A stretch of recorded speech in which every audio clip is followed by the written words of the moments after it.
Are personality tests supported by math? I don't know, but this is my theory. And it has a little bit something to do with this. Consider this, and if this is new for you, this is essentially a three-dimensional space, so X, Y, and Z. And I like to think of it as a corner of a wall. So I'm looking at one now, and you have two axes that are touching the floor, and that's X and Y. And then you have one that's touching the wall, so that's Z.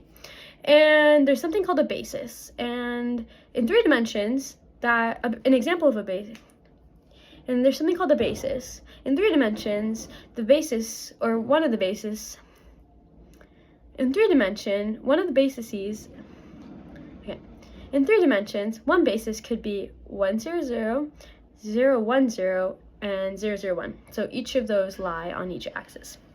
And all the basis says is that you can conjure up any point in that space, so for this one 3D, from those basis elements. So if we're talking about 3, 4, 5, which would be 3 this way, 4 this way, and then 5 this way, so around here, we can just multiply 3 by this basis, 4 by the second basis, and then 5 by the last basis. And then you get 3, 4, 5. And now that we know that, instead of thinking about 3D, think about the human space. So if you could plot any type of human, right? And you would make up the different types of humans by different type of personalities.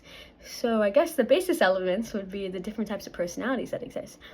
And I'm not saying that our current personality tests that exist, and I'm not saying that the personality tests that exist today are right or that they're wrong. All I'm saying is that if we had enough basis elements or personalities, then maybe we could span the human space. I don't know.